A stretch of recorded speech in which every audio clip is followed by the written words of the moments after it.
Hello friends, আজকে একদম পাকা উচ্ছের একটা রেসিপি।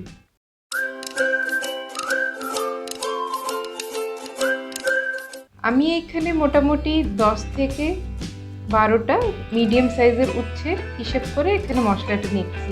এই জন্য এখানে আমি নিয়েছি এখানে সাদা আর কালো সর্ষে মেশানো, এটা 2.5 টেবিল স্পুন, আর 2 টেবিল স্পুন মতন আমি এখানে পোস্ত নিয়ে নিচ্ছি। মানে পোস্তটা সর্ষের থেকে অল্প একটু কম নিয়েছি। আর এখানে আমি ধুয়ে নিচ্ছি, এইভাবে ছাঁকনির উপরে রেখেই ধুয়ে নিচ্ছি। আর এই জলটার মধ্যেই আমি কিছুক্ষণ রেখে দিলে সুন্দরভাবে যা মাটি থাকবে সেটা পড়ে যাবে, নিচে জলের মধ্যে চলে যাবে, আর জলের মধ্যে থাকার জন্য এটা সুন্দরভাবে ভিজেও যাবে।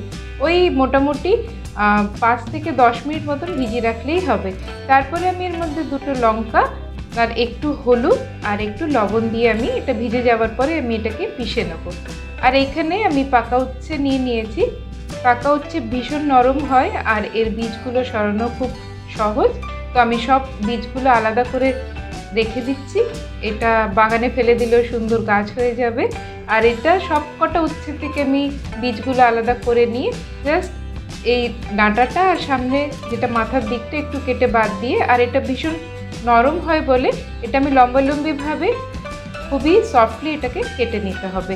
তো এইভাবে আমি 10 থেকে 12টা মিডিয়াম সাইজের উচ্ছে আমি এইভাবে সব কেটে নিয়েছি।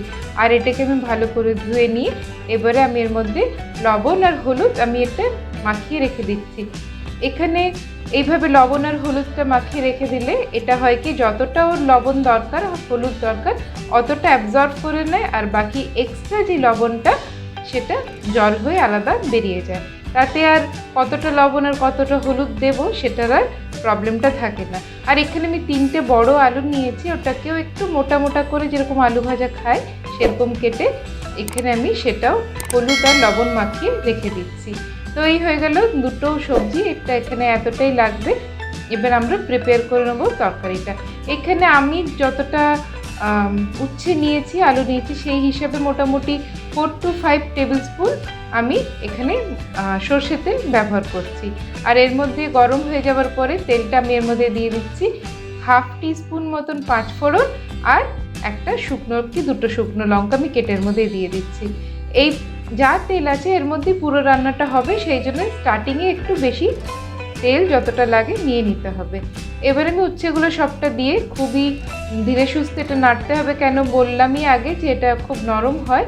আর এটা আমি ঢাকা দিয়ে মিডিয়াম টু হাই ফ্লেমে, মোটামুটি হাইয়ের দিকেই থাকবে, নাহলে উচ্ছেগুলো বড্ড ঘেঁটে যাবে। আর উচ্ছেটা আমি ততক্ষণ ফ্রাই করব যতক্ষণ না এটা একটু খয়েরি রং 80% ভাজা হয়ে যায়।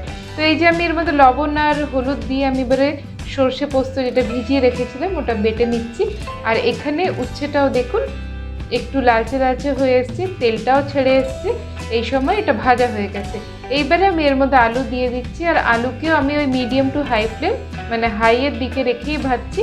আর দেখুন এক্সট্রা জলের মধ্যে এক্সট্রা লবণ আর হলুদটা এটা আলাদা হয়ে গেছে। এই জন্য আমি আর এখন কোনো হলুদ আর লবণ দিচ্ছি না, কেন আমি অলরেডি সর্ষে আর পোস্ত বাটার মধ্যে লবণ আর হলুদ একটু দিয়ে দিয়েছি। এবার এটাকেও আমি ঢাকা রেখে মানে ভেজেছি, এটা 80% ভাজা হয়ে গেছে। আর এইবারে আমি এর মধ্যে যেটা পোস্ত আর সর্ষে বেটে রেখেছিলাম ওটা আমি দিয়ে দিচ্ছি।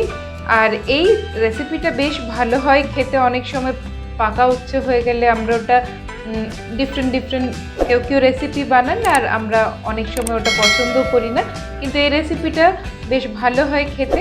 আর এখানে একটা জিনিস খেয়াল রেখেছি আমি, যে আমি বেশি মানে জল দিইনি, কেন কি এখানে বেশি জল দিলে ওটাকে শুকাতেও সময় লাগবে। আর এই সময় আমি হাই ফ্লেম দিয়ে এটাকে আমি একটু লাল করে শুকনো করে আমি এটা চচ্চড়িটা বানিয়ে নিলাম। এই রকম রেসিপি আমি আপলোড করি, ভালো লাগলে নিশ্চয়ই আমার চ্যানেলকে সাবস্ক্রাইব করবেন। আবার দেখা হবে একটা অন্য রেসিপির সাথে। ততক্ষণ সকলে আপনারা খুব ভালো থাকবেন আর সুস্থ থাকবেন।